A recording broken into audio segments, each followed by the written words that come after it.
Mic check. Hello, everyone, and welcome.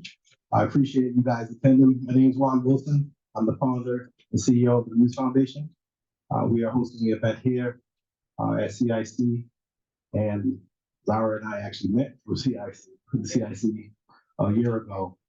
And the topic we're working on is something that's true and dear to me, to make sure we have this discussion and have it go beyond the discussion to actually action and getting things done. So this is just the start of a movement moving forward to make sure that folks that deserve to be recognized and be taken care of for something they have been punished for and still being punished for today is very significant to me because it affects me personally, it affects my family and friends. So I'm happy to host this with the other sponsors that are on board, and Zara is doing a great job. So with that, I just want to welcome everybody and let's get it started. Thank you, Juan, so much, and thank you for the MUSE Foundation. I just want to thank everyone that came out tonight to, spend your Thursday evening talking about the impact of the war on drugs. Before we get started with the actual panel discussion, I'm going to first bring out Green Path Legal to talk a little bit about what we've been doing these past few months in trying to make cannabis a more equitable space. And then after, we're going to bring out Representative Morales and Representative Felix. And then we're going to get the panel discussion started. So for Green Path Legal, Blake Johnson, Esquire, who's been teaming up with me on this and doing incredible work.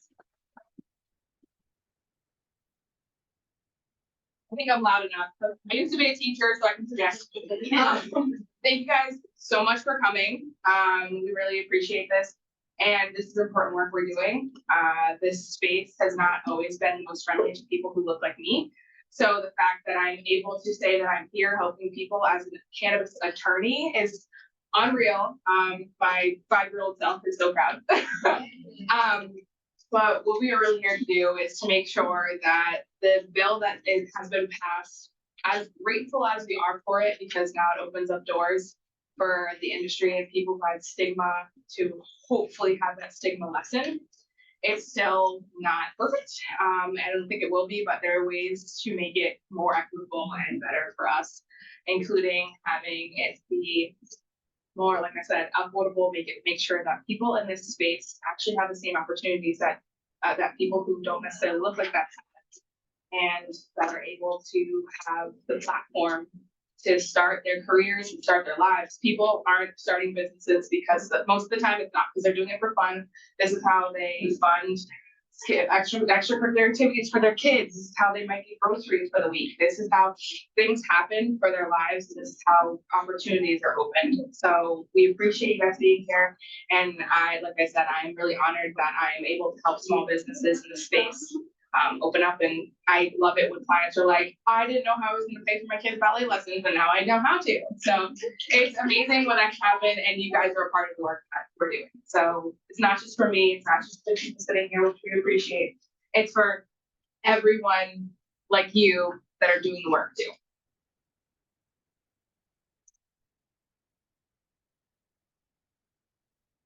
Alrighty, thank you, Attorney Johnson. Definitely go reach out to her for any business support. So next we have Representative Morales to give a note and an address to the community. So thank you, Representative Morales.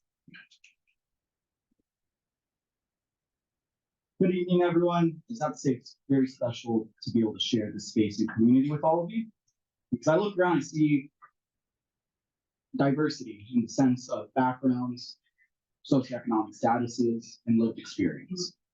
And when we talk about the war on drugs, when we talk about the impact that the criminalization of cannabis has had, we know that more often than not, it has impacted our Black and brown communities. More so for those who have lived in systemic cycles of poverty. And the war on drugs can be traced back to further accelerating additional cycles of poverty. And so a year and a half ago, when we passed legislation to finally legalize recreational cannabis, the initial draft of the bill did not necessarily account for our communities. It followed a very similar trend that we had already seen in Colorado, that we had already seen in New York, where the priority was profit. The priority was capital.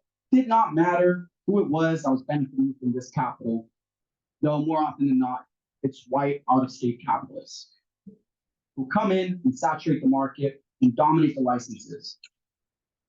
But thankfully, there was enough advocacy that existed within the chambers of the State House, especially speaking because it is now more diverse than ever.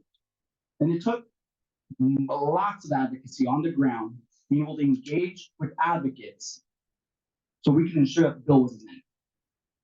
And despite the amendments related to state-initiated automatic expungement, which is still a work in progress, despite the amendments to ensure that there were licenses around social equity, around worker cooperatives, there are still a lot of red barriers within the Rhode Island general laws in relation to recreational cannabis, which is why I'm so grateful that there has been a coalition of advocates, activists, and community organizations that have intentionally spent well over half a year looking at that bill, line by line, page by page. And that statute in of itself is over 190 pages.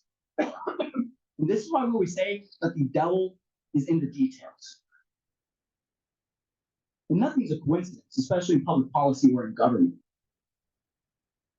And so through this coalition work, they started recognizing social equity is a little broad between the semicolons. You could be someone who is proven to, quote unquote, have a history or a record of supporting marginalized communities. We can't quantify that. So in other words, it was a way to open up a back door. But because the coalition has caught that, they're now preparing to move forward with recommendations to the Cannabis Control Commission. They're now preparing to move forward with additional amendments that we as legislators are now gonna have to pass going into this legislative session.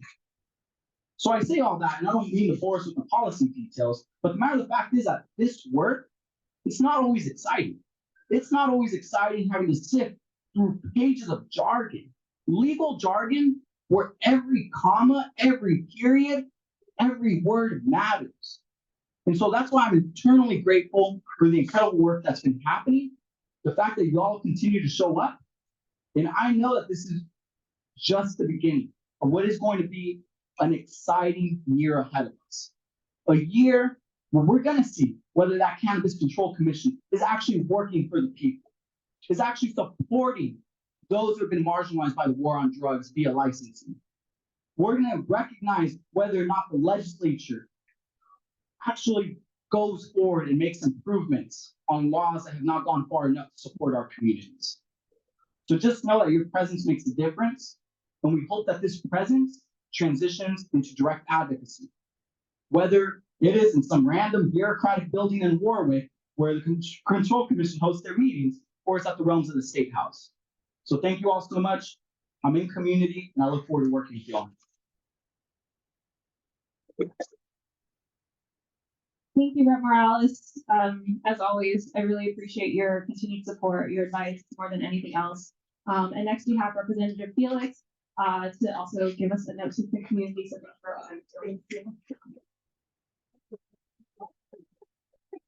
hi everyone, it's great to share the space with you all and be in community with you all this evening. I'm Representative Felix. I go by Leo. I use she, her, hers pronoun, and I proudly represent District 61 in Kentucky. And one of the reasons that I'm here is because, one, this is an important conversation, and these are extremely knowledgeable folks who know about the industry and know about the harms that have been caused to our communities. But two, this is my favorite topic in the entire world. When you mix equity and cannabis together, you get me wherever you are. So it's something that I absolutely love. And the reality is that legalization should not be without making sure it's centering the voices and experiences of our community. Those who are directly impacted bring an experience that those without just don't have, right? And it's very difficult to constantly educate colleagues who come from different backgrounds, different experiences, to understand what we're saying when we say, for example, automatic expungement. Like, what does automatic expungement mean? What does it mean to expand social equity license? Why is it important, right? And folks don't get that, right? So it's important to have these conversations, understand what the war on drugs has done to our communities. For years, it was meant to be something to combat substance use disorder, and instead, it targeted, arrested, and has caused collateral consequences to our communities that to this day, folks are suffering, right? To this day. And one of the things that really pisses me off, and Rep. Morales touched on it, is the millions of dollars that are going to be coming out on this industry. Millions and billions of dollars. Yet I just want to ask one question. How many of you have anywhere from 400,000 to $1 million in the bank? Raise your hand. I'm close. No, if you don't, you can call me like this. You can be friends. Thank you. Yeah, you can call us like we will totally be your friend if you have that money. You know, it doesn't matter. 15,000? No? Yeah. No, well, that's the average in terms of starting a business, a cannabis business. How many have the credit to be able to get that amount of money? That's it, right? And it's not because we don't want to have the money, it's not because we don't want to have the credit, but historically, what has happened to our communities, right? Folks blame it on the individual. You don't want to, pick yourself up by the bootstraps, and you don't want to blah, blah, blah. How if we don't have tools, right? So we need to come together. We need to be able to advocate and ensure that we address not only the policies that have, in terms of the war on drugs, but those that cause the collateral consequences. And when I mean collateral consequences, for those that don't know, I'm talking about when you have a criminal record, for example, you can't access housing. So I'm someone who had a criminal record. I had a felony on my record. Me too. And during the time that I had my record, I couldn't access education because I couldn't get federal loans because it was drug related, right? I couldn't get housing because as soon as I did a background check, well, sorry. And same thing with employment. So what would I do? I would lie because girls gotta eat, right? And it wasn't until my record was clean that I was able to, or clear that I was able to have the opportunities that I've had today. But not many people can have that. So that not only creates a cycle of poverty for that individual, but it's also for their entire family. And they don't deserve that because we have failed policies that don't care about our communities. So talking about this issue, I'm really passionate. I can talk about this like all day, but I want to get invited to other events and I don't want to bore you guys. So I want that forever. So, but I want to thank you for being here. I want to thank you for your advocacy. I want to thank you for your leadership because the reality is that us alone as legislator in that room can't do it. We can't do it. Right? We need you guys to be able to raise your voices and bring these ideas and help us do the research and the advocacy and bring community members to share their lived experiences because that's what matters and that's what changes minds and that's what changes hearts. So I really, from the bottom of my heart, thank you for all the work that you've been doing, the work that you are doing and you will do. And for a plug, I really hope that someday you will consider running for office, whether that is at your local level, whether that is at the state level, national, I don't care, anything, because we need to be part of the decision making. I don't want to chair. I want to be able to make the decisions at the table for my community. And when I have more people there, when we have more people there, that's when we make the policy changes. That's how cannabis happens because we diversified that room. So please, if you ever want to talk about anything, particularly about running, please reach out because I would love to talk about experience, particularly as a Black Afro-Latina woman running for office. It's hard, but you can do it. And I really hope that someday you guys will consider it. I know it's not about running, but I sure hope that you guys, someone will consider it. So thank you. Thank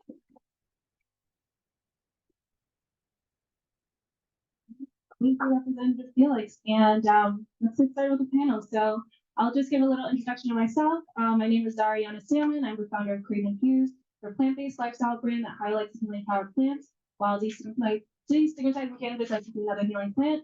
And we specialize in CBD infused topicals and cannabis defense. And a part of my why in doing this is because I believe if you have a privilege, then you use it to uplift others. And I believe one of my privileges is not money right now, but it is education.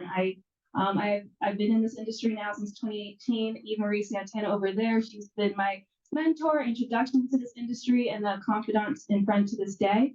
And we've always said that the cannabis industry legally, it would not be a thing without the legacy market. And now we have a legal space where oftentimes myself, Eve, we're oftentimes the only, Chris, we're oftentimes the only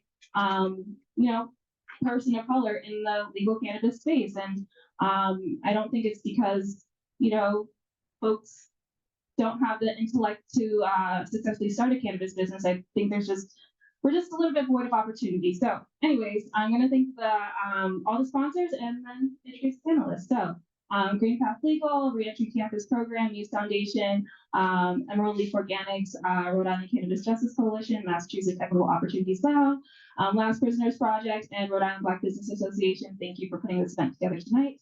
And without further ado, I'll start with Mr. Joseph Buchanan. You can introduce yourself and then we could go down. My name is Mr. Joseph P. Buchanan. I'm the president of the Black Political Action Education Committee. I'm a political and social activist. And one day I'd like to say, the face of marijuana used to be the black man, so he was locked up.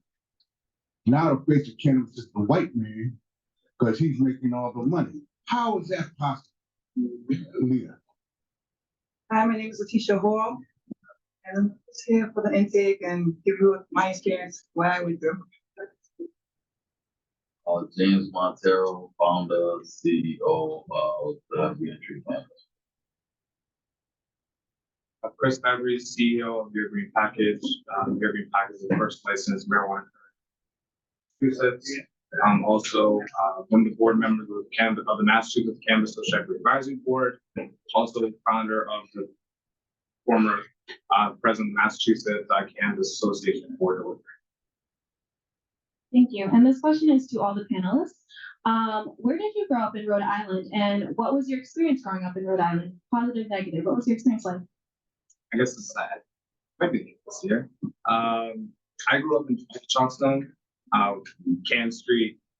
I mean, my experience growing up, and my parents never let me outside. I have patient parents, so I don't want to be outside. They never let me outside. I couldn't get candy from anyone. I couldn't. I mean, no sleepovers. Sleepovers never happened. My experience growing up. And again, I didn't go outside. I started going outside once I started going to classical. I went to high school. I went to classical high. Played football, did track. For me, since I was 13, I realized about Rhode Island that I knew at 13 that there wasn't opportunities for business in Rhode Island. So I remember at 13 years old, I was telling my mom, I'm getting out of here because there's not gonna be jobs for me. It's gonna be I got just the sense of even when I was trying to apply to college that I was asked two questions and no one would have answers. And for me, that was a big problem because if the people around you don't have the answers to the questions that you're asking, you're in the wrong room, but two, that's very concerning. And again, my parents are from Haiti, so for me, a big thing was I wanted to make something on myself. So long story short, I got into college vision, and Simon went ultimately classical. When I heard about college vision, that changed my life. That then helped me get into Bentley University. From there, then that turned into me interning at Google in California. And from there, the story kind of goes on. But, my experience growing up is I was living in Rhode Island, I always wanted to do more, but I just never felt I had access to opportunities. And when it came to cannabis, look, I thought cannabis was the devil when I was doing it, because that's what I was trained to think. I remember in 4th grade, I was writing on a piece of paper, I will not do drugs. I will not do drugs 100 times. Now, deliver drugs, sell drugs. The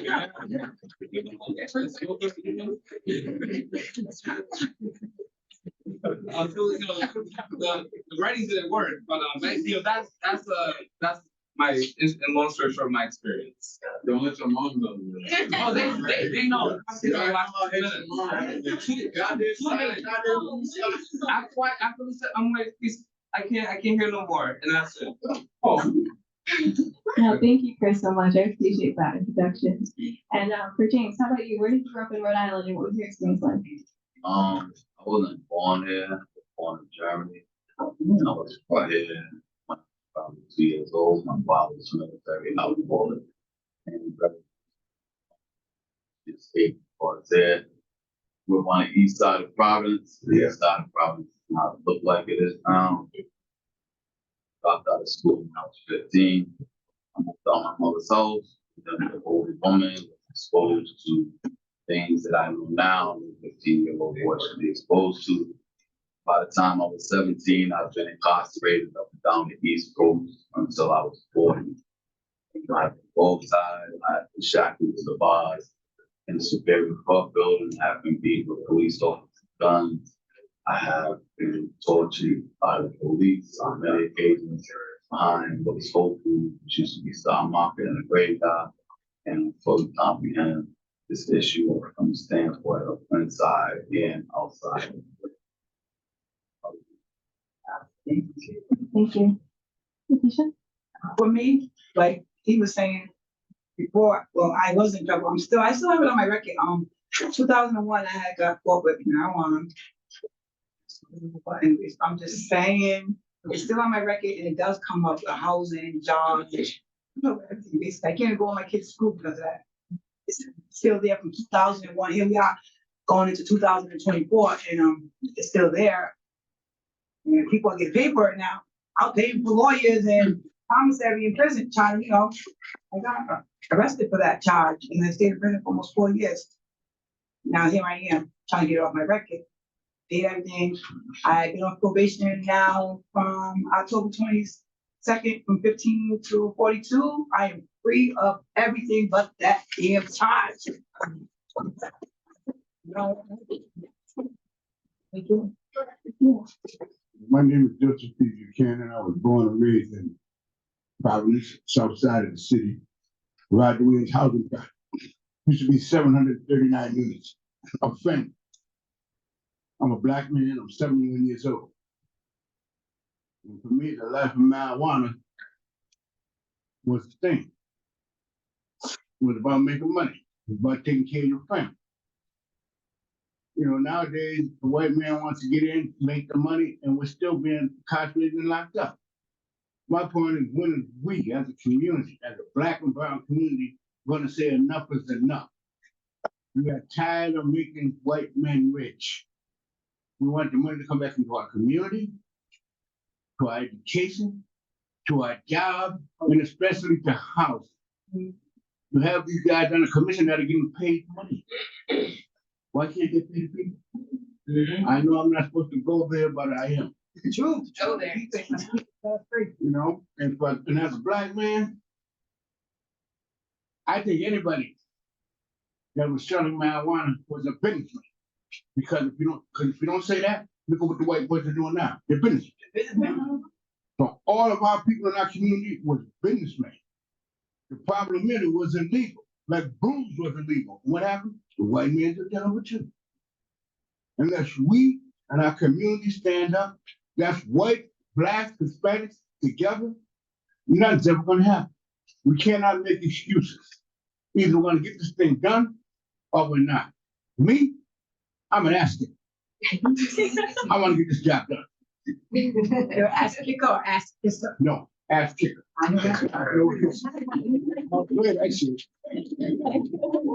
Yeah, thank you for that, Mr. Buchanan. And maybe I'll start with you for this question, and then anybody else who would like to jump in. How were community and police relationships for you while you were growing up, and have they evolved throughout your lifetime? And if so, how? Well, my mother was a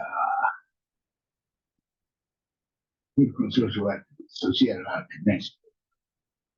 Well, for me and father, I had a village of 739, so I usually didn't bother too much. But once in a while, we get harassed by the police, because in my day, the police was on tape. You know what I mean? They took your money, they took their drugs and told you screw. Or sometimes they locked you up. So for me, I had problems and I didn't have problems, because like I said, we were politically connected. But as a black man, you have problems with who you think you are. Somebody with your buck, who you think I am? Simple as that. You know, the cop kick you around and they lock you up and kick you with their feet and turn you over. Like you're supposed to be scared, man.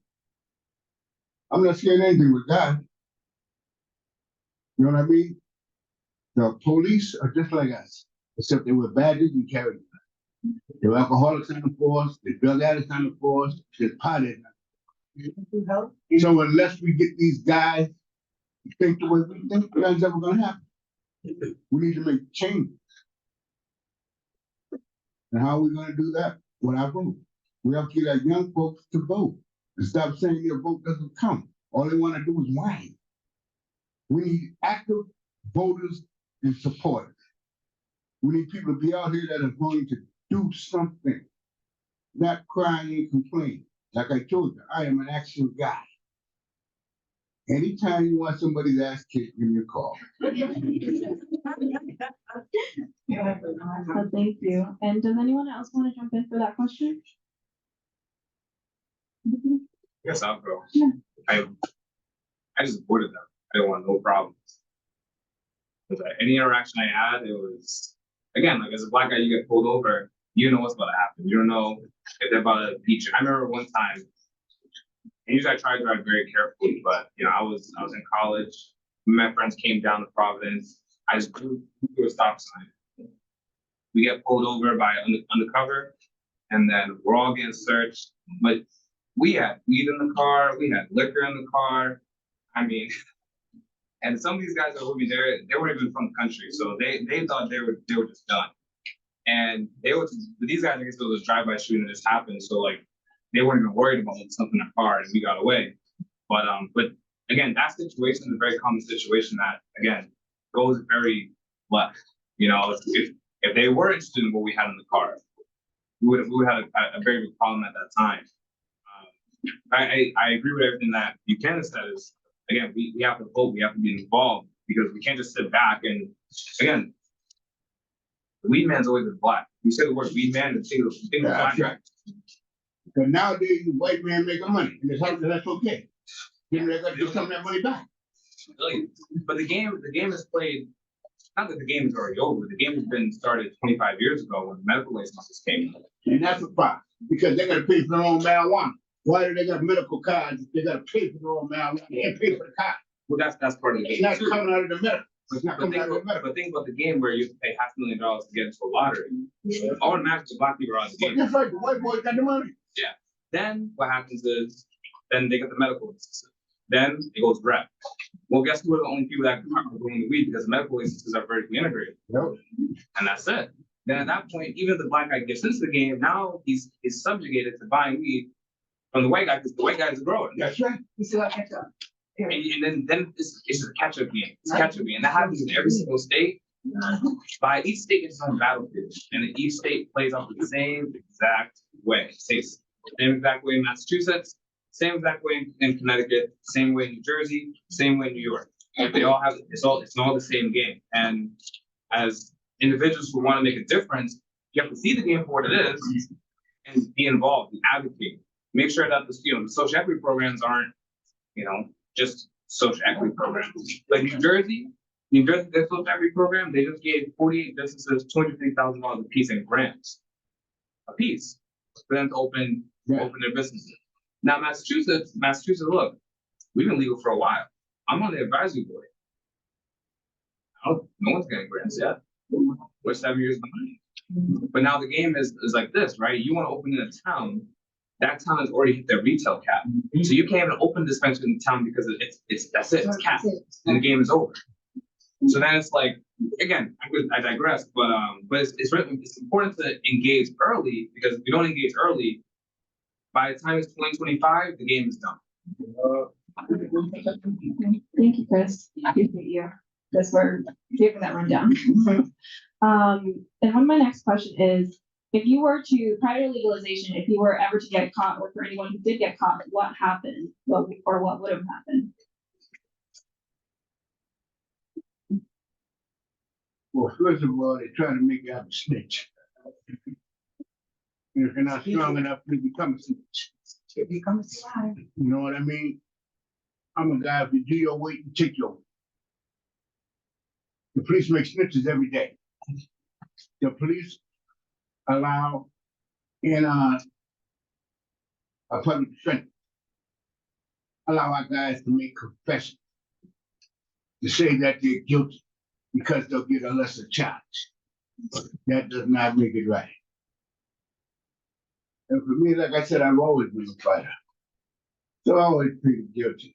So get the charge over. It doesn't matter. Because I ain't got no time playing with these folks. I know they're corrupt. I know they're crooked. They're no better than we.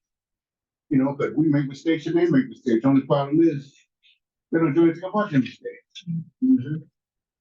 I'm here to let you know, if any of you guys willing to stand forward, that we can go see the governor and kick his dog at any time we want it. The point is, we don't have people in this room that want to do that. If we had people in this room that want to do that, you can believe the government will go up his ears and listen. I guarantee you that. Because I get into any political job by hook or crook. Most of the time it's through the front door. That's all I want to tell you. Well, that, what you were saying about the snitching and, you know, all that, it doesn't even matter because whatever drug you get caught with, that's your decision when they ask you, do you want to snitch? You know what I mean? Like, at the end of the day, you don't have to snitch. And sometimes they put your person you're snitching on, so it ain't even worth it at the end of the day, honestly.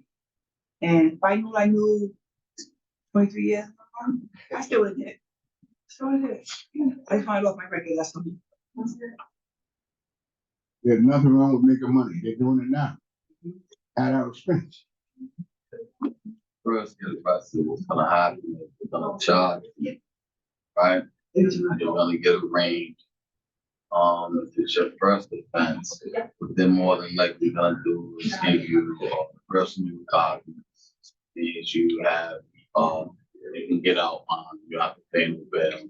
And depending on the amount, what they're gonna do is they're gonna try to plead you out. Plead you out means that they're gonna get you to try to take a deal or go on trial. Everybody in the state of Rhode Island took their case in trial on the court system. And the court system actually shut down because it's impossible to try as many cases that are being arrested for petty ass bullshit. And they get you to plead out, you would get a suspended sentence, probation, and they would let you out. But that's the quote, because once they have you suspended probation, the next time they catch you, Tell them, brother. and you get no bail. Even if you're found innocent of the charge, they can still find you guilty of the violation, and you have to serve the amount of time because we gave you probation and parole. So it was like 3 years suspended, probation, parole. You don't have to do that whole 3 years, and that's how they keep it in the cycle. Because you'll get out, they'll give you more suspended, more probation. That's 3 years, will jump to 8. And then now you're out in society, but you have 8 years. So if your girl says, me and him's fighting, actually, or your man says me and her are fighting, you ain't gotta be found guilty of this charge. You get found innocent, but you're still doing that 8 years. Right. And they just keep you in that system. And just to ask that question, like how did you get out of this cycle to be successful to start like Reentry Campus, being the founder and director? Really want to know that?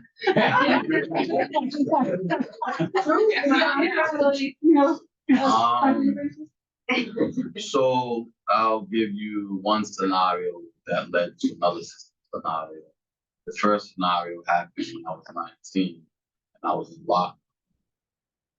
Just because you come to an awakening doesn't mean that you don't have a move that you have to dig on. I stayed in lockdown. I just was young.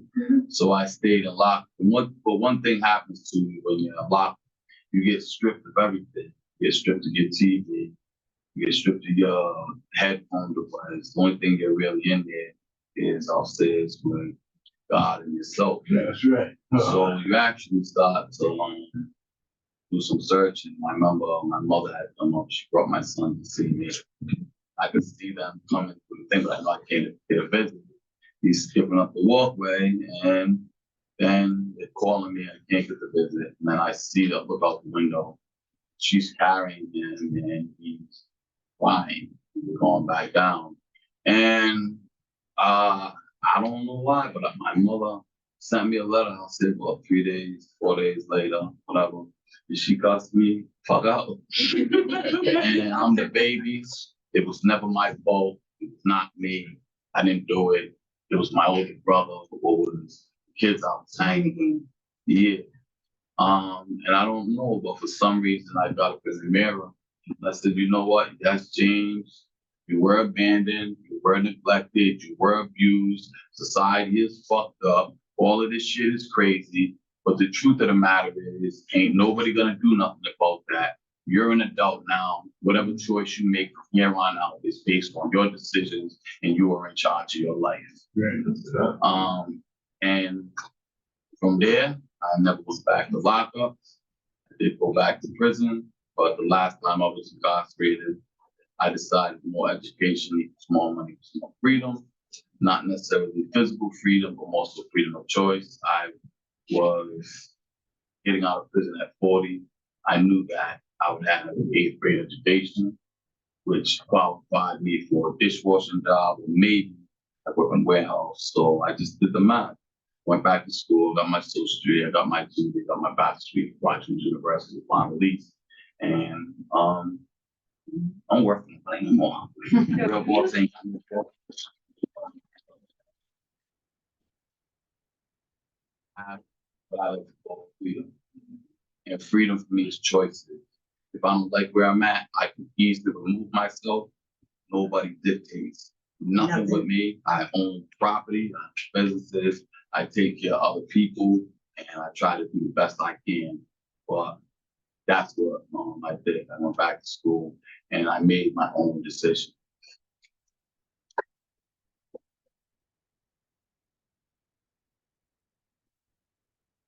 Thank you for sharing that. Something tells me you just inspired quite a few people, including myself tonight.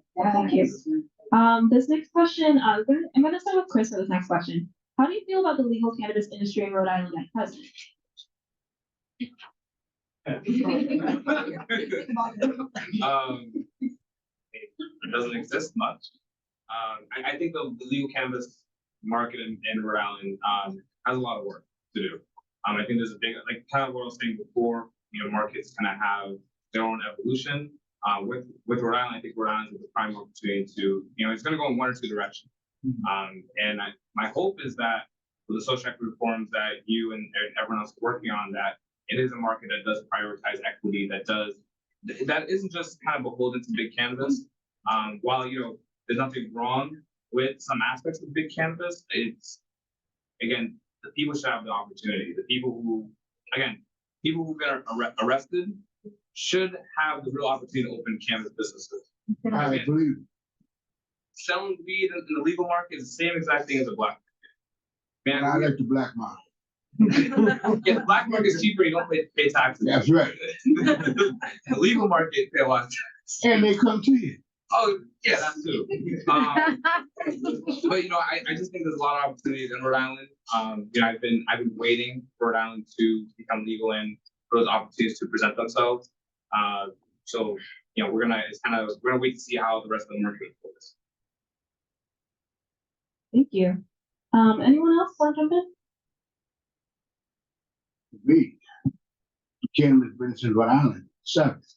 Because again, you don't involve my people, which is us, in the equation of making money, then therefore it does nothing for us.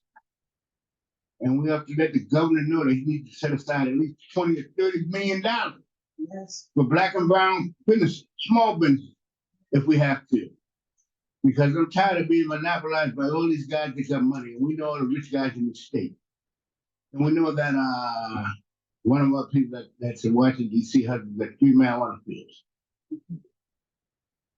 So, for me, Unless the black and brown community, as well as our poor white community, get together and demand these things from the governor, not ask, but demand, it will not be done.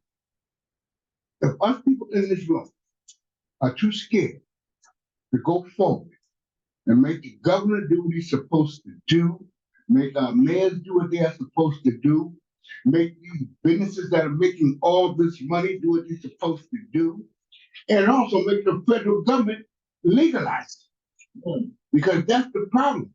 We got state laws, but it's not federally recognized. And my thing is, these guys can't put their money in the bank to pay extra security. That money can be going to the community instead of paying extra security. The goddamn money. Unless you guys that are in the House of Representatives or the Senate talk to the guys that are in Washington, D.C., it will do no good for you to be here trying to tell us to do something if you're not going to do the same job. I'm about getting stuff done. I'm about going through the front door. None of us have to wait to see the government. He should be coming to us. But because we got lazy people that don't care, we have ignorant people in our community that don't care, and I hope everybody gets mad and does something. This is why we have to talk about our community, because again, they're lazy. We gotta bring them up. I don't mind if people hate me, but I want to bring people out, up, educate. Not a hand out, a hand up. And that's what I'm here. My board, she's not my board chairman, she's on my, she is one of the major legal attorneys for all cases in the state of Rhode Island. And she used to be the head of the group. Good friend of mine owns Larry. She is a broker. She supplies a lot of expenses. I met with Kim Ahern, and got a conversation regarding what is going to happen with some of these revenues. I was trying to for her to support some education for individuals who are possible. And what was related to me is that I guess there's how many licenses? 26. What's 24 that are coming in. 24 that are coming in. Yeah. The first ones are going to be going to co-ops. So people that have, let's focus on it, that have co-ops are to get the priorities with these licenses. I would like to see something done with the tax revenue. In regards to how, because there's been damage done. Damage has been done to people's lives. You have a criminal background, which opens you up for all types of residual and intellectual consequences post incarceration. What are we doing to these people? If we know we failed, how are we rectifying their situation? And little to nothing is being done in regards to rectifying the damage that has been done to people's lives. So I would see something done with the tax revenue in regards to supporting programs or something inside of prison, like they're doing the benefit in regards to they support people's bail or whatever. Some of the spend my girl, and so she does below all day, every day, little things all over the friggin' house. But that's what they do. She's from the benefit. That's what they do. They raise money. I think they support these bills. So what is being done in the state of Rhode Island for the people that have been damaged by this? We know we've done them wrong. Thank you. Good point. You know, there's two kind of taxes too. The recreational tax, we pay like between 13 and 15%. And then the medical marijuana, I think they pay like 3 to 5%. You have to get this thing right, people. Because again, anybody that's on medical marijuana, it should be getting paid for with the medical. Yeah, medical. I mean, let's not play with this. Let's get this thing right. Let's get it right. The people that really needed our medical should be paying for it. Now, guys that want to party like us, fine. But them people, our medical marijuana, they need to get themselves paid for. Period. We can do this. But we can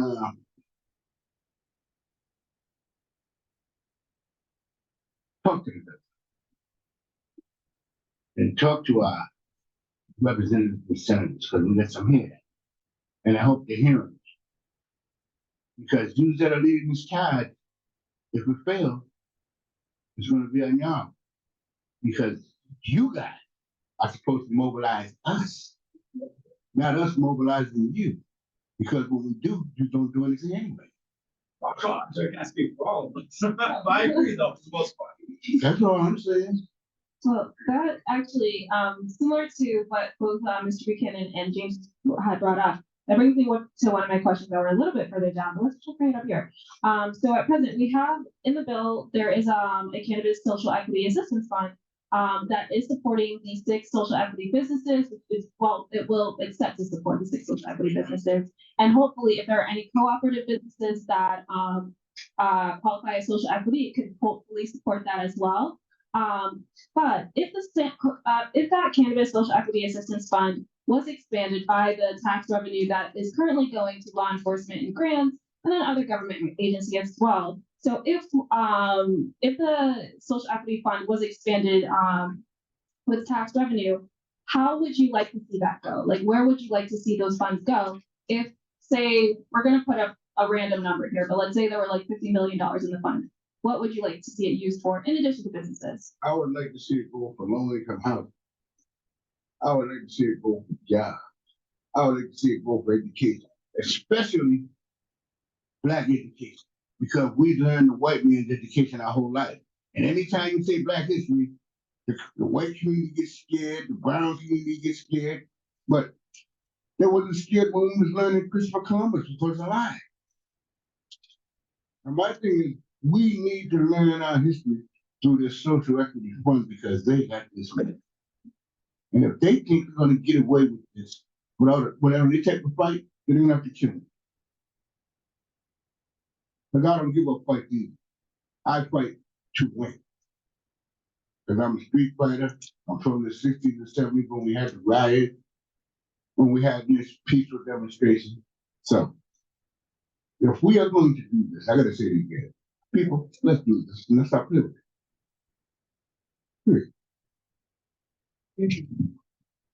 Does anyone else want to answer that question? Where would you, if the fund had more finances in it, where would you like to see that go? I think education opportunities. For anyone that is in prison for marijuana, they need a fresh start. So when their records have to be automatically expunged, whatever money it takes to have that happen, that's the person that needs to be done. The second thing, again, James was saying, if he came out of prison, he had an 8th grade education. So then he had to, figure out how to get his GED, figure out how to get to college, go through that process. And when it comes out of prison for cannabis, you not have to pay for that. That's something that needs to be free, provided to them, and help them get a fresh start. Because again, the war on drugs impacted them, and then we have to do right by the people that was affected. So I think those, that would be one of the primary ways that additional funding should be used. But also to make sure that Black and brown businesses are, financially they're stood up and they're okay. Those are the 2 primary things I would say the fund needs to be used for. Okay. And according to a Go Local Prov article from 2011 that used data from the state's judiciary, 68% of drug offenders were people of color, while only 32% were white. Why do you think that it was majority Black, brown, and poor people that got locked up due to cannabis prohibition, but now that it's legal, it's a disproportionately white, male, and wealthy space? Because first of all, the numbers lie. White folks get away with anything they want to because they got family, they got politicians, and they got people that'll make excuses for them. When we're in the poor community, we can't get away with it, no matter how much money we got, so we can't get away with it. My thing is racism exists in this community. It exists in the marijuana industry because you don't see any of us in there. And unless we again decide that we want this business to be right and just and equitable, it's going to be up to us in this room to do something. I mean, everybody's here listening, but I don't hear nobody saying that they want to do some action about what's going on. When I hear that, I'll be happy. I see everybody listening, watching, making faces, but I hear nobody saying, what are we gonna do? So I grew up on the east side and I hung out. I used to work at Monteiro and I hung out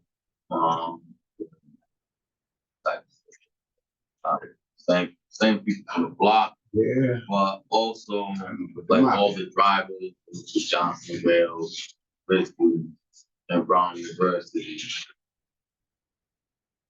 I know at the and I would personally tell you that there was way more drugs down Brown University That's right. than there was in my neighborhood. And you never heard of a county sheriff getting busted for drugs to underage drinking. Never. And for some reason, we all went to prison. And nobody I know that was in Brown, Liston, and Johnson, well, but a majority of the drugs that I bought and brought back to my neighborhood, I wasn't buying in my neighborhood. I was buying it from people that went to school. Say it again. We came from upstate New York, by the pounds. Big plug, and very big plug. Hey. And he was a Brown University student. And just, I don't know. We went to jail. I think it's where they concentrate their police efforts. They are over policing certain neighborhoods. They are under policing other neighborhoods. And there are families that have more resources. So if something does happen, they can easily get swept under the rug, opposed to families. That's just my question. And again, they want to keep their crime down and keep ours up. Because we know there's crime in every neighborhood. And I know a lot of white neighborhoods where there's a lot of crime swept under the rug. I mean, let's be honest here. Their crimes are swept under the rug. Very few times you hear about Cranston Woods and all of them, but there's plenty of them in there. And they know it. He said a lot of the people are politicians, police, you know, so they get away with it. And again, unless we, as a community, want to do something about these things, they're not going to change. Until then, it won't change. For anybody that sees us skinning and grinning without really trying to do anything, doesn't matter to me. Because I'm here for action. I'm here to get things done. I'm here to kick with everybody I have to kick in order for us to win this battle, in order for the Black and brown community to get into this business. We have to tell the government, you better put some money aside for people of color. I didn't say ask. I said, we got to tell them. Because remember, there was an election coming. It's coming quicker than we think. And we'll be able to bend sides and bend over backs. But all we got to do is stay persistent. We got to stay together and drive them crazy as hell about what we want and what we need. Thank you, Mr. Buchanan. I really appreciate that. And then, according to that same article, Rhode Island devoted $27 million in 2010 to incarcerate and prosecute drug cases alone. Do you think the war on drugs benefited Rhode Island or disadvantaged the state? And can both sides please explain? I don't know if y'all know this, to incarcerate one man in the state of Rhode Island costs approximately $70,000 a year. To incarcerate one female, it costs $120,000. To incarcerate a juvenile, it costs upwards around $225,000 a year. We were just talking earlier about this opera money, whatever, was $270 million that came in. They were talking about the reparations package, and everybody thinks that there's a large amount of money. In actuality, we can spend $271 million every year to incarcerate people at the adult correctional institution. So this is actually a drop in the bucket when you talk about what are we gonna do with that money, or how it affects it. Who here has been impacted by the criminal justice? Yeah. Everybody here should raise their hand, because in one way or another, all of us are paying for a criminal justice system that is broken and does not work anywhere in this country. And that's what we're paying for. So when we talk about this money that we spend to God, that's a fraction. Everybody thinks $1 million. $1 million ain't nothing compared to what they're actually spending to incarcerate our youth. And it's generational, because if your parent is incarcerated, more likely your youth will be incarcerated. Your parent graduates school, more likely your youth will graduate from school. So it's not only affecting this time, it's a repetitive cycle. A friend of mine, his name, he's responsible for criminal justice reform movements all across this country right now. Came out of prison riots and out of it. He says, what happens to what happens to the youth? What happens if you incarcerate a whole generation, which happened in the 80s? His name is Eddie Ellis. What happens to what happens if you incarcerate a whole generation? And this is what happened in the 80s and 90s. War on drugs. Jim Crow. What happens? He said, you leave the youth out here pretty much to fend for themselves. That's why you have a really lot of problems now with youth. And I know this because I can tell you this experience. I worked at the Nonviolence Institute, and 90% of the kids that I've dealt with that with major issues and know their parents. They were more than likely incarcerated. And the issues that I really saw, and this is well over 10 years, the real issues that I really saw with these youth were when their parents went to jail and when their parents were getting ready to come home. That was usually the time you see major issues flare up with these youth. He said, Ellis said it best. He said, you incarcerate a generation, you increase gangs. That's what he said. Mm-hmm. And there never was a really war on drugs. What there was a war on black people, in my opinion. Mm-hmm. Because if you look at it, the black people locked up for the same drugs the white man takes.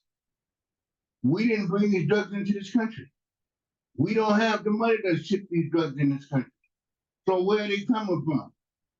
Yeah. If you look in this country, there are more white millionaires and billionaires. And don't tell me that there was a trafficking of drugs. Now they can say some of them wasn't, but for me, I'm a product of the hood. I'm 71 years old. I was out here when they had all these drugs. I was out here with the bag. I was out here with some of the cops taking on the tape, snatching people's drugs and keep locking people up. So the war on drugs for me always was BS. Because it never, ever really had the effect that it was supposed to have. The only effect the war on drugs had was splitting up people, splitting up families. Like Mr. Monteiro said, making our kids worse. Because they had to fend for themselves. Because they didn't have any mothers. They didn't have any fathers. So how are they supposed to survive? You survive what you're taught. If you're taught to kill, you kill. If you're taught to rob, you rob. If you're taught to be educated, then you'll be educated. And that's the bottom line, my people. We have to do better. It takes a village to raise one child. You know how many children do we have out here that we are neglecting to raise simply because we say they're not ours? I was thinking that it was interesting because this lady, she was being grilled by Congress. And like white ladies that were like kind of brilliant. And they wasn't giving her the opportunity to respond. And one of the guys that stood there, he said, wait, when it was his turn, he said, I'm gonna give her this amount of time. What she said is, everybody's creating, and please don't take this to the wrong direction. It's like it's really not a black and white issue. Right. She said, But money is. she said, and I watched the documentary they did at Howard, which is like what black people think. What she was saying is the major issues in our community is the lack of education, the lack of two-parent households. And I understood that because when you are looking at when you're raising up the next generation, a lot in Paige did this, we did this data, of course, we did this data. A lot of the households, you're talking about a white family income opposed to a black family income. When you're looking at a white family income, you're looking at a two-parent household. And in the black community, what the war on drugs did was it completely decimated the family. And you left mothers out there, which right now is the fastest growing prison population. It's not men, it's actually women. You left them out there to pretty much fend for themselves. And in many cases, the grandparents were fending to take care of these children. So it decimated this family system. And prior to that, you had, like, there was a struggle, but it's one thing to be, like, my equation for success was not like, it was a $15 an hour job and a good woman, I'll be able to make that shit happen. Because I understood fully that it takes two out here in this society right now that are working as a unit, that are working as a team, that are on the same page, if you're going to be able to make it. And I think the war on drugs has decimated that unit, and also the education. Thank you, James. Mm-hmm. And this final question is for, I'm going to start with Chris, but it's for everyone on the panel. What is your ideal vision of the cannabis industry moving forward? It could either be next year, 2024, or even 50 years out. What would you like to see?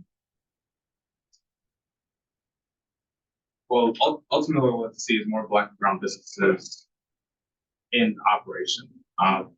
Specifically being on the Massachusetts Cannabis Social Equity Advisory Board, the big question is, okay, well, the market has shifted. There's not a lot of opportunities. Where are Black people going to find their place in Massachusetts?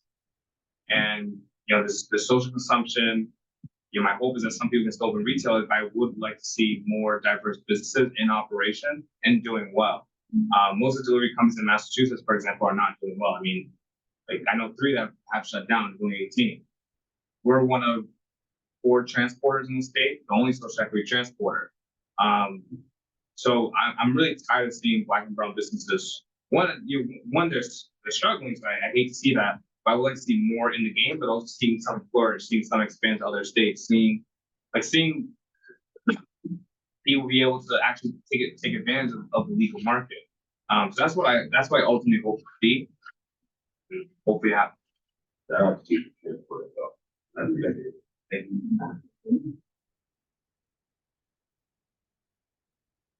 Well, I would like to see, I would like to see something I have spoken of before, done with the tax bill. I would like to see the wrongs righted, that you can't sit here and say that in one breath that this is illegal and then lock everybody up, and then say, okay, well, wait a minute, this planet did this. I was wrong. This was wrong. What I did was wrong, right? Going forward, we're not going to do this anymore. But you have not addressed, like, all of us that have been, like, devastated and impacted by this. And we're still being failed.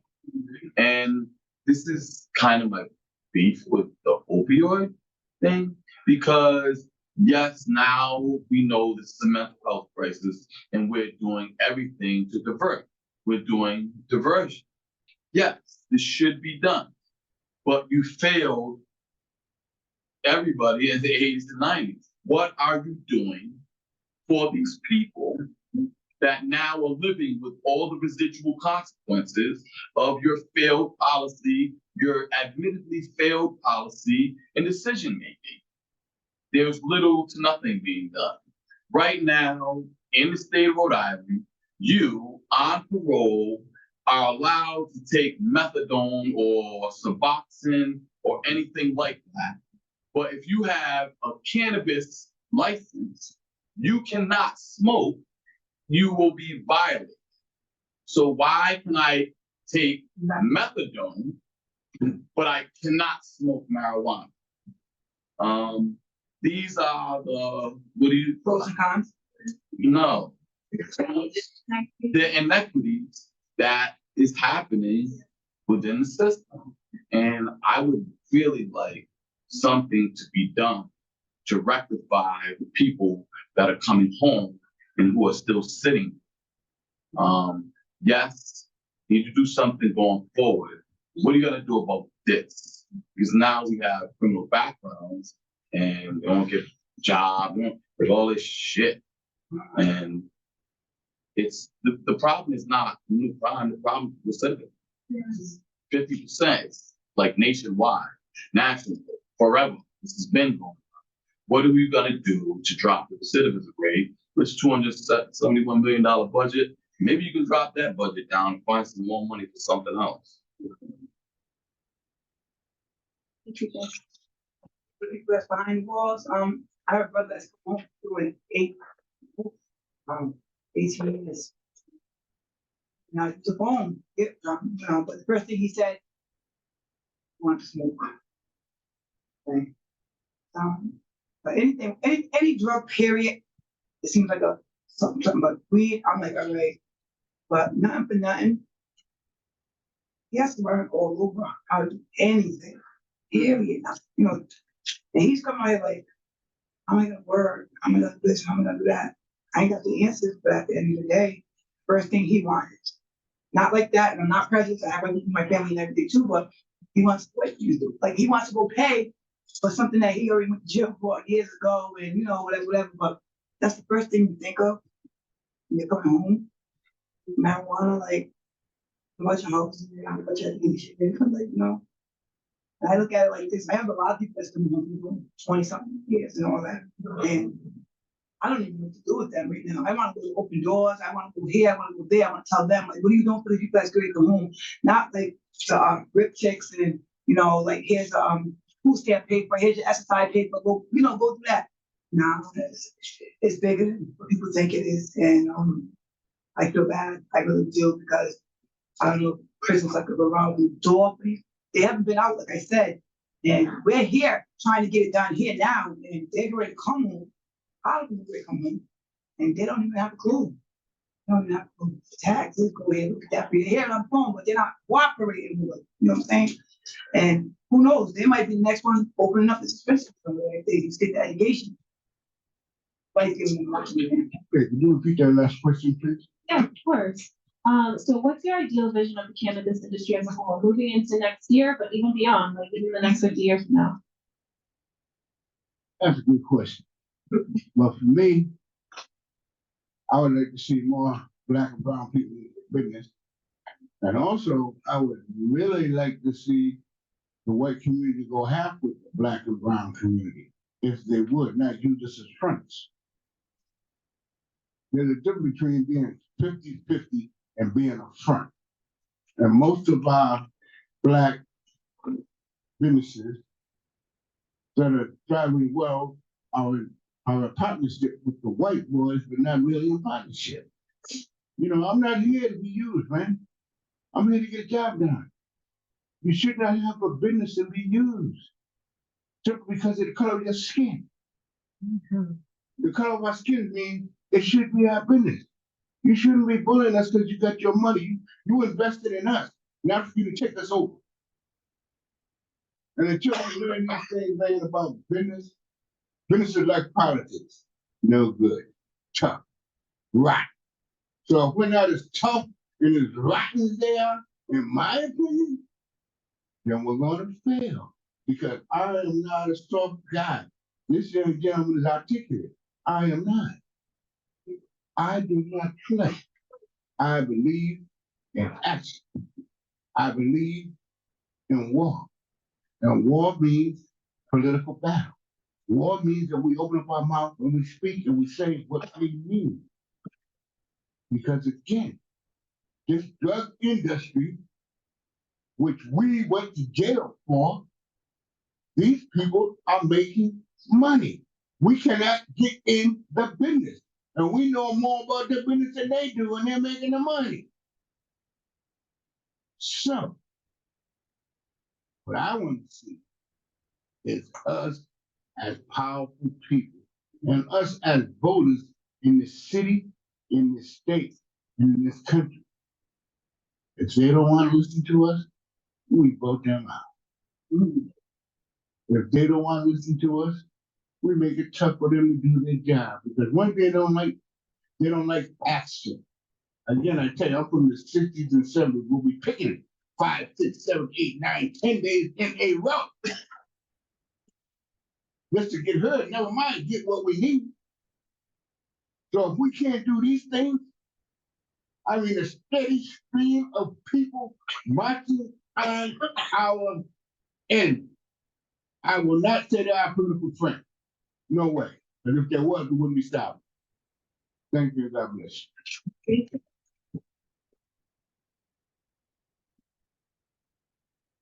you, Mr. Buchanan, and thank you to our panelists. I do want to open it up for audience Q&A. We can have a few minutes for that. So does anyone have a question for any of our panelists tonight? I was gonna ask, James, I was gonna counsel you said it wasn't racist even until the war on drugs. But President Nixon, one of his staffers said, in order to criminalize, they couldn't criminalize like being black or being Hispanic, so they have to criminalize the drugs in order to make something racist. Why do you specifically think that it's not a racial issue when it comes to the war on drugs? Yeah. Can you have? Yeah. I'm not saying that it's not a race issue.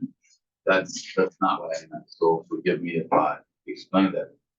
One of the things, like if I ask you a question, is are there more black men in college or are there more black men in prison? From what I see, I'm just from prison just because we were the majority of the prison population. So this is absolutely incorrect. Oh, good. And this is incorrect because you have to look at the average age of somebody who is in college. And then you have to look at the average age of somebody who's incarcerated. And if you took the average age of a black person that is in college from this age to that age, right, you will see that there are way more black men actually doing shit, like real ass positive shit, than we are portrayed. Right. And what it says is that you have to be careful with data, and you also have to be careful who is articulating this data and who's controlling the narrative. Because narratives are like self-fulfilling prophecies. If I always say I don't want to turn out to be like my father, I don't want to turn out to be like my father, I don't want to turn out to be like my father, what do you think I'm going to end up to turn out to be like? So there's so many negative stereotypes portrayed about black men and black women that when you actually look at the data, we don't look like that. That's not what we are. We are actually more responsible than they give us credit for. We are actually way more successful than we are giving credit for. But they are putting negative stereotypes on us, which then becomes self-fulfilling prophecies because that's all we think. And that's why he said at the end of the thing, so I get it. I get why we're saying there are no good black men. Because this is the narratives that are being portrayed about us.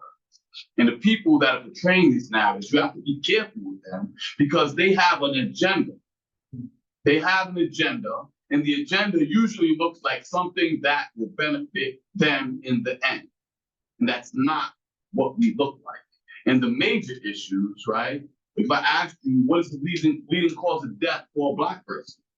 I guarantee you, I'll put my watch, everything on this, I guarantee you, nobody in this room will find out.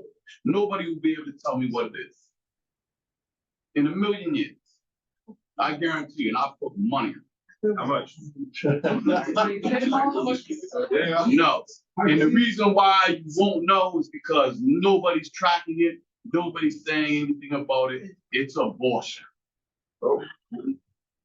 It's abortion. Abortion is the leading cause of death for a Black person. It actually trumps every other leading cause of death for a Black person by a quadruple. But they're not going to tell us that. I appreciate you. That's actually, so what that does is population. Yeah. So it's, what I'm saying is it's not that it's not an issue. It's that compared to these other things, it's a smoke and mirror that is diverting resources in other places where we really should be addressing parent households and education in our communities. I appreciate that. Any other audience questions? Like, has a mic. I'm gonna be truthful, I did not really step in. I was hearing it, I was multitasking, although I can say this, I want to say thank you to everyone. The biggest question is this, right? When we look around the room, we look at different age brackets or AMI levels, different, if you want to say tax levels, right? How do we come together? Because at the same time, the more I look, we're seeing the distinction between the elders and the young jacks. How do we come together and actually say, hey, this is what we need, versus us playing for crumbs? I've been on the hill, I see it. I see not many people that look like us. How do we come together and actually play for the same thing for once? I want to just hear from everyone. Like, how do we do it? And it's not, no, listen, and it's not just education itself, because there's a lot of intellectual leaders out here, although they don't step into the neighborhoods that's considered like the slums or the ghetto or even the hood. How do we come together? Because at the same time, more and more by the day, I'm just dissatisfied with both areas. Because you got kids coming into the schools with guns. Meanwhile, you got a lot of the elders being lazy and watching Wheel of Fortune. So what are we gonna do? And I'm not one of them lazy elders. Oh no, I love you, Joe. I love you. You're about action. I love you. I'm asking everyone in the room now. I'll go first. So when I got into the cannabis space officially in 2020, so my wife has a medical condition. Basically, we didn't know what was going on. You know, she was about to get on these like crazy heavy pills, and then we always smoked, and then she really started smoking, and all of a sudden, all the symptoms started going away. So now we went to California. We went to celebrate. And we were celebrating with the OG Canvas Cafe, the restaurant where you can smoke weed, get high, eat food. So we were like, wow, this is a very simple concept. We should do this in Massachusetts. We found out that wasn't available. COVID hit. I used to work in tech. And then we were playing Call of Duty, and then in between games of Call of Duty, that's how we came across cannabis delivery. And then that's the genesis of Beer Green Package. But then from there, when I got into the space, I saw all the Black people, and everyone was just unorganized. No one knew what was going on. Everyone's like, oh, this license sucks, and everyone's just complaining. And you see, we just wanted to open a business. But then over time, we started seeing, well, damn, no one is having the right conversations. No one's organized. No one's actually doing action. Everyone's just talking. And honestly, if you get to know me, I really hate wasting time with stupid conversations. That's right. Action. Action. So then, long story short, it was former Commissioner Title, and then the I don't know if you guys know Drizzly, but the co-founder of Drizzly. I remember we were on the phone, and Justin was like, "Chris, you should start." And so we had already picked someone to be the leader. And at that point, it was like, okay, well, nothing happened for a few months. And then Justin and Christian should run it. I'm not here to open the business. I'm not here to get involved in all this advocacy, all this craziness, but nothing was happening. So then I remember I called up, Devin, a bunch of others, and I'm like, yo, you cool if I'm president? All right, cool. We're called MCAD, the Massachusetts Cannabis Association for Delivery. All right, so these are people, these are our contact lists. All right, let's start organizing, start hosting events. All right, the key decision makers, let's start strategically making a mark. And that's, the old, most of my mentors are older than 50. And because they've seen things, I mean, they paved the way. They've seen things that I'll never see in my life. I never pick it up. I mean, people don't pick it nowadays. People don't. And I think, you know, again, it's kind of, if there's people that have energy, people that have the fight, we all just gotta come together. We gotta organize. Someone has to be the leader and has to kind of lead the charge. But again, we can all support in our own way. And I think, to answer your question, I think that's how we organize it. But we all have the same goal. Because in MCAT, I was like, guys, we can't come here and tell people we have 10 different ideas. We're not gonna take it seriously. And again, I used to work corporate. I worked many different types of jobs. And like, you need to come in with 3 points. You want 1, 2, 3. So people in the head, because then you got to control the narrative.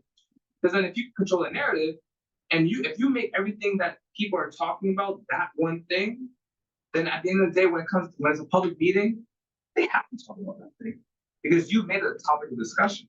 But then it takes organizing. It takes people coming together, willing to work together to make that happen. And again, that's young people, old people of all brackets. But how did that happen to me? Kids that need cannabis, everything, a whole bit. I mean, again, I hate that. I'm sorry to do it, but this is about action, buddies. Ladies and gentlemen, it's about action. Just remember them words, action. No sitting on your butts. No standing on your feet. It's about action. And if everybody wants to see the governor, or who want to meet with the governor, I don't have no problem knocking on the door or the mayor's door. But one thing, you got to know who I am. I'm a guy that just about gets in any door. And they'll speak to you if you reach out. A lot of people think these public officials won't talk to me. Oh, they'll speak to me, and you too. Yeah. Especially if we go together. Exactly. That'll be beautiful. Chris, would you mind elaborating a little more on what type of progress? You mentioned these 1, 2, 3 points, and I think MCAD made significant progress. Why did it matter, and what were those changes? Well, we got the delivery operator license created. So early on, we identified Massachusetts has a marijuana courier license. The courier license, which is basically, you're basically a retailer's bitch. That's just what it is. I mean, long story short, you're the guy going to the corner, you're doing the delivery. That's all you are. And if they don't give you any product, you're not selling. You're done. And then you go out of business. And that was a license that designated for Black people. So then you don't own the customer data. You're just nothing. And then it was promoted as, hey guys, this is the entry to the industry. This is how you're gonna, you guys are gonna blow up. And I mean, what we seen was, many people didn't. We were the first marijuana courier. And while we said that license has a means to an end, we always looked at it as like, we need to get that license, but then go get other licenses, because if we stay on that license, we'll perish. But when we identify that in MCAD, we're like, no, we need the delivery operator license created, because the delivery operator license, we can buy product wholesale, we can sell directly to customers, and we own the customer data. And that was the key to creating generational wealth and actually creating a sustainable business, because then you can make margin on product. And when we identify that, we said, okay, well, that's what we're advocating for. We want the delivery operator license. That's one. And then the thing is, you have the things you ask for, but you always have to make a point of like, what can you, out of those things, what can you not leave without? Because out of those 3 things, you might get yes to one, you might get yes to no, but there's one of those issues that is the main issue that is a focus issue. Mm-hmm. And our focus issue was creating the delivery operator license. Because if the delivery operator license didn't exist, Black people in Massachusetts have these delivery licenses, we would have been done. We would have, I've laid off people, I've seen partnerships shut down. It threw it in that license. And most people who came after me were suffering. I know people put their 401ks into the business, thinking this license is going to create something for them. And by design, they're not successful. On top of that, we have to have 2 people in the car, which you would type about that rule on Google and find searches and find articles about. And that's a whole other issue. But when it was came to MCAT, it was like, that was the things like, well, what do we need to move the needle? And the thing that moved the needle was creating that delivery operator license. Again, part of the things that were on that list is the two driver rule, which again, once we even got the licenses created, every single licensee right now suffers because they have to pay 2 people in a car to deliver weed. The weed man back in the day came by himself. Listen, we've on the wholesale transfer side, we delivered $50 million worth of product. On the home delivery side, we've done 100,000 home deliveries. In Boston, we were doing, when we first started, every 4 deliveries that occurred, 3 of them were done by our team. But again, we suffered through barely being profitable because they deemed cannabis as dangerous. And you know, in the city way, not always, but some people say, well, Black people can't run businesses, they're gonna get robbed. And so we have to have 2 people in the car. But when you have 2 people in the car, your payroll costs are double. Workers' comp is double. Insurance is double. And so then now it on the federal taxes either. Oh, it doesn't have any federal taxes either, because you know there's old 280 and all that. So again, now even though we didn't win that issue, that's the issue now we're still fighting to this day. I mean, the meeting is on November 9th. We'll see what happens. But again, even when I stepped away from MCAD, I have group chats with every single delivery owner in Massachusetts. We have a big group chat. Guys, actually, what came out, I have to talk about this. What came out like 3-4 weeks ago. So we've been advocating, having conversations, roundtable. We'll have meetings with people, and they will forget that we told them about I sent these guys petitions, articles. I've written so much, and then they go on the meeting and act like I didn't tell them anything. And I remember they came on this meeting, and they got some lady, and she was like, well, there's been 40 accidents with delivery companies, 40 instances since 2021 to 2023 with delivery companies. There's been a robbery, all these things. And this is, now they're talking about, well, we shouldn't do the 2-driver rule, which is making all the delivery companies unprofitable because there's been 40 incidents since 2021. And then they paired us with the B2B operators, so that, you know, the people who transport wholesale. Now the first delivery company then starts until July of 2023. So the data is skewed. And then also too, if you're transporting $100 worth of product versus, you know, I'm transporting 200 pounds, that's really different, right? You probably get 2 drivers for the 200 pounds delivery versus a $100 drop. That's good. And so then at that point, it's like, all right, well, you know, we kind of got skewed in the public meeting, but then right after, you know, at night at 1 a.m., I'm writing a letter. And I'm telling everyone, you guys are all signing this letter. Send the letter in. Next meeting they have, well, now all the commissioners, they're refuting the points. Well, oh, you guys pair the data. But then again, it's like you have to be really engaged and be active to make sure these things happen ultimately. So my therapist. Thank you. Mm-hmm. Thank you. Bring a lot of knowledge. You really do. You didn't be a cut, you No. I'm here. You can talk. I can give you my phone number. And we do have the room until 9 to like mix and mingle with the panelists as well. So, yep. Yeah. And you have another question from Colin? Yes. So, I do agree that we definitely need. So I definitely do agree that we do need a lot more Black owners in this industry in general. But also my question is, how do we empower the youth as well as the young adults? And the reason I say that is because, so I do run a plants genetics library, but I just started getting involved in sales. And I actually am now able to go to these dispensaries. And what I see are people of color, or even Black people in general, they're all bud tenders. When I'm talking to management, retail management, and even owners, if you're talking Black, I could name them on my right hand. And you know, and I do think there's a stigma that they don't necessarily think they're smart enough to necessarily move up, and as well as it's systematic, you know, because I went to school at URI for engineering, and I took a break from school because I looked left and I looked right. Everyone was white or Asian, no in between. So how do we let our young adults know you can attain this position, not just even as an owner, but just, you know? I went to URI and I can verify that statement. So thank you.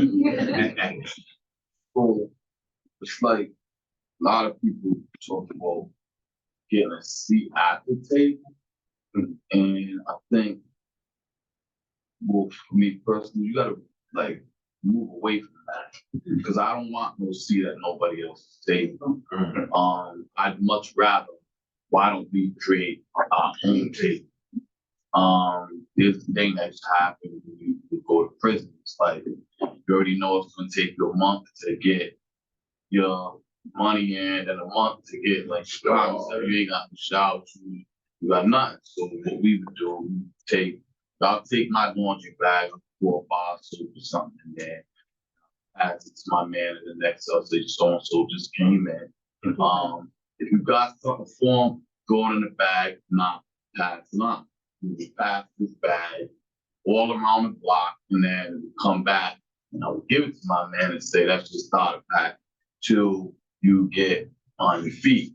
He wasn't asking me. And it's the same thing, the same concept that you do when you come home, because there's people out there with resources. So somebody said it, like, I guess the question was, how do we come together? You have to figure out how do we come together, because this is what other people do. Do you really think that like one person is coming out his pocket with 500? That's not what's happening. He's going and he's going to, but they have more resources. Like my man Dennis, if he wants to raise money, he can call 5 of his school friends and they'll all give him like 10 or 20 rings. You know what I mean? I don't have 5 friends that get 20 rings. You know what I mean? But you have to find a way where so we network together. Because the truth matters, I know somebody right now that's looking to invest in business. He's black, he's a brother. I know another person, he's partnered up with 148. He invested in this. And be surprised what you find amongst them. It's like how you put it together, how you package it. So I don't really, like, I don't want no seat. I can care less about anybody's table. I don't want to be at your table no more. I don't have time to try to look. Matter of fact, if you want my voice at your table right now, you have to pay. Because you're not going to keep using my intellectual property at the table. I'm not wasting my time there. And I've been used a lot in regard to going to other people's tables. Somebody said it. You're putting people in your positions, and really they're just a front person to be able to do this. So we're doing that. Well, how do we create our own table? How do we come together? Like Asian people do it, Spanish people do it. Matter of fact, some restaurants on Broad Street, I seen a dude yelling at somebody saying you speak English. I was like, fucker, you can't even go to some stores in Broad Street unless you speak Spanish. And they really don't need you at their store. Like literally, you don't have to shop there. Like literally. So how do we come together and do the same thing? I wouldn't say that. No, I said out. You know, I know, bro. I know, I'm a blood action, that's what I'm saying, I wouldn't say that. That's what I'm saying. Well, it ain't about marijuana thing, but if you need me, I'm here. But I open my own business. I do bracelets, stuff like that. And what I do with the donations, I help people that, doing like toy drive, turkey drives, or whatever. So at first, everybody was like, oh, no, not her. She's drama all on Facebook and everything. But I ain't worried about them. So I went to City Hall and like you said, don't come out of there without, what you need. I'm the owner, got a permit, I got tax paper written off, I got everything. So if you have a business and you need me to do a donation, I sell my bracelets for $5 a piece, all kinds. I do every, holiday. At first it wasn't going nowhere. But like I said, I'm tired of being a slave. I'm tired of being the other person or somebody yelling at me. So I want to my own business. Not my own business, but I want to bring my people in. They didn't want to work for me. They didn't want to work for me. That's right. They didn't want to work for me. I'll say a few things. At our peak, we had 103 people on our staff. We're now at around 53, 54. I can tell you when we were younger, 3 years ago, all we wanted was to hire people of color. All we wanted to do hire people of color. I mean, we wanted to have a very diverse staff. What I noticed, or we noticed, is people thought because we're all Black and all have similar backgrounds that they could do whatever they want. That there wasn't a rule of law, and that that the organization didn't have no rules. And so what we seen was the organization start to evolve, where people who weren't serious got out, and the people who were serious ended up staying. So right now we have, I would say we're probably one of the most diverse cannabis companies in Massachusetts. We have 65% of our staff are people of color, Hispanic, Black, Asian, or Native American. Our entire management team is made up of people of color. Actually, 85%. We're actually having a person of color this fun. But to get to that point, and a lot of people even became management, started off with driving. But the people, again, I sit at a lot of campus establishments as well. All the bud tenders are Black people, the managers are white people. And it's unfortunate, but I think it kind of depends on the organization, how their organization is made up of. Because again, someone who starts off as a delivery driver, they might not have the experience to be a manager. And because they've never been put in that position, or never been given that opportunity. And so for us as an organization, if you come into an organization, you want to work hard, and don't be work hard for like 2-3 weeks. Because again, that's kind of even though I'm I guess you could say I'm millennial, I have a different mindset of like, you gotta work hard for like 6 months to a year before you see anything pay off. But then if you're committed, you'll grow. If you're not committed, you'll stay in the same position. And I think that is the same for all people. But I think what organizations need to do is it's very tough to tell people like, hey, like you can grow. Like we're willing to give opportunities. But it's really, again, it kind of comes down to each organization. But for us, that's what we do. It's like we try to grow every single like manager position from within. And like I've had people like, listen, I have so many people say, oh yeah, like I want to grow this company. I always ask people in interviews, where do you see yourself in 3 to 5 years? And everyone tells me some nonsense. Yeah. But there's always a few that'll say, like there's white kid on our team. From the first day, this guy said, I want to grow in this company. I want to grow in this company. I want to grow in this company. He went from delivery driver, dispatcher, team lead, assistant manager, assistant logistics manager, whatever challenge you threw at this kid, he did it. And same thing for the other guy, the other manager, the Hispanic guy, delivery driver. We actually tried to promote him. He said, I don't want that promotion. You're not giving me a big enough pay bump. Then he sat around, his cousin got the promotion, his cousin got fired, then he ended up taking the position, and he went through 4 or 5 positions, now he's delivery manager. The person who had a delivery ops, our head of delivery ops is a friend of ours. We were 27, we would get drunk, and this is when we went to the social consumption place. We'd get drunk and like, yo, Trent, you're gonna be our GM for the social consumption place. And we were drunk, keep saying it every time we get lit. Just keep telling this.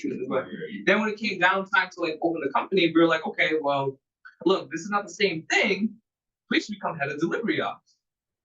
And then with Trent, she's gone through every single challenge we've been through as a company. So I don't think it's that people don't want to hire people of color, or I think some of it is very situational, but as long as like the company has that mission, you'll see it play out. Companies that care, you'll see that they care. You have one last question over here. Yeah, we have time for one more question. More like a statement of the money, so like just economic based stuff like. Speak up, Dave. In order for us to really make an impact, I feel like we do have to form an economic power base within our communities, because at the end of the day, we live in a capitalistic society. So money is a motivator. So like whenever it comes to things like this, other ventures we're looking to go into, like we were saying, business and economics is a venture like we need to go towards. But like speaking to this point of why they're not hiring each other, like I agree in the sense of a lot of people within our community kind of feel like if they know us, then we kind of have that lenience. So we have to form a structure to where like, okay, since we're building something for the greater good, we have to put our own individual intentions aside and want to go towards this. Meaning, so we can't slack, we can't give each other slack. We give each other slack in the sense of the outside world, but when it comes to the greater good of this business, this venture, we have to put our own self-interest aside and be like, we have standards we have to meet. So we're just agreeing to what you guys are saying. Thank you, Blake. And I think one more technical, Lindsay, you said? Oh, yes, I. All right. I just want to say thank you for. My question was more towards how can we help as a community undo the past hurts for the people that are still being or still affected by that? Because here we are discussing how we can profit from it, yet other people's life is still being affected. I don't think it's fair for them. How can we, as a society, as a community, come together to help them? How can we also push the leaders to make changes to help these people that are coming from jail or here are their lives are being affected from that? I think they should be expunged. Their records should be expunged. I don't think they should have to live life with final consequences of having criminal conviction on their record, especially if somebody has a demonstrated history of rehabilitation or whatever.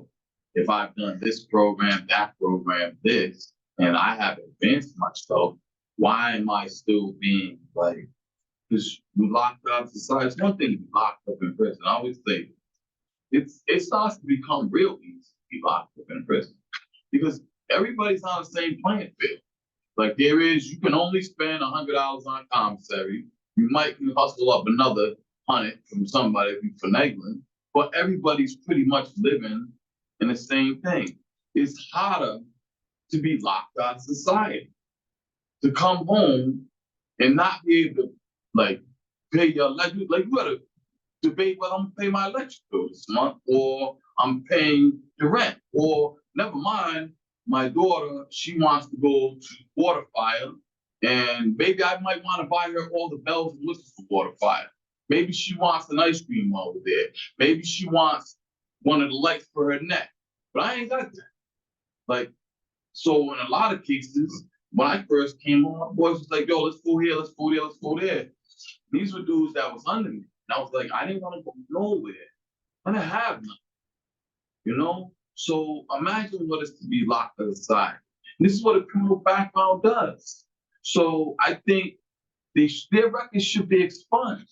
They shouldn't have to go through life with this thing over the head, where as though you're automatically excluded from all this type of stuff, you know? Or even if you don't want to automatically do it, allow people to take some sort of classes that say, I have a proven track record in demonstrated rehabilitation. This is where my head's at, this is where my mindset's going, and then it's fun. Get rid of it, wipe it away. They won't do that. How can we make them? Well, for me, the value is we go vote, we make change. But the problem is, again, you young folks don't believe in voting. So how are we gonna make change? We have to go out and vote, even though we may not like it. That's how we change. That's how we change things. This is how we get corrupt politicians out and something that ain't even corrupt out. If they're not for us, they're against us. We have to learn that the vote does matter. The vote is power. We can change with our vote. But the point is, we believe that our vote doesn't count. I'm gonna add to that. I think they need to restore it, right? The people who are in prison vote. Yeah. And once you restore their right, right? Now you have people that are inside prison that vote in the block. That's right. My man Corey ran over the east side. I think he lost by 8 votes. That if you allow them people inside prison to vote, they will determine whoever is representing us. They will. And actually, some of them do have the right to vote. The ones that don't have a felony and the ones that aren't convicted yet, but nobody's really doing anything to help them vote. And when you got elections that are being won by couple hundred votes, the prison system is a couple thousand people up there. We would vote in a block. We would. The problem is, I mean, the good thing that would happen with that is that you allow them to vote. Now these politicians have to go something. They gotta go represent them. They have to do something for them. Because they know if they don't, they won't be in office next year. Right. And remember, elections are local. And as long as the local elections, we got it. As long as they don't have the right to vote, and there's 2 states you can vote inside prison. You know what they are? So this does go to a black and white issue. There's Vermont and Maine, because their prison population is mostly white. But the more you go down and you see the prison population, you see more and more restricted voting. So give them the right to vote. And then the politicians will start to fix some of their issues. Well, thank you. Oh, Thank you. Thank you, Charlie. Thank you, Lititia. Thank you. Now let's do some action, folks. Exactly. And before we officially close out for like a nice mix and mingle session, we have the room till 9. I just want to highlight a few things. One from the MUSE Foundation, who they're one of the co-sponsors of the event. They allowed us to pay the panelists because I truly believe as an organization you should pay people for their time. So thank you to the MUSE Foundation. But next month they're having Black Philanthropy Month, and they're also having a toy drive. The founder, Juan Wilson Jr., he's been doing it for the past, I think, 23 years. So check out the MUSE Foundation for that. Also, celebration of legalization. So this, over the past few months since April, we've, between meetings, events, a lot of things, we've been drafting policy proposals that we're moving forward into 2024. It's officially backed by Representative Morales, Representative Felix, Representative Sanchez. We're still looking for more elected officials to back it. So if you all know anyone or any of your colleagues, we're definitely still looking for more elected officials to back it. But we're going to be announcing that on an actual party on December 1st. Flyers are out there. Early bird tickets are $10 until next Friday. Then the price goes up to $20. And finally, I really want to thank Meg Sheehan, attorney, who this was her idea. Like this was her brainchild. So thank you, Attorney Sheehan, for everything, and thank you all for showing up tonight. Graphics after that.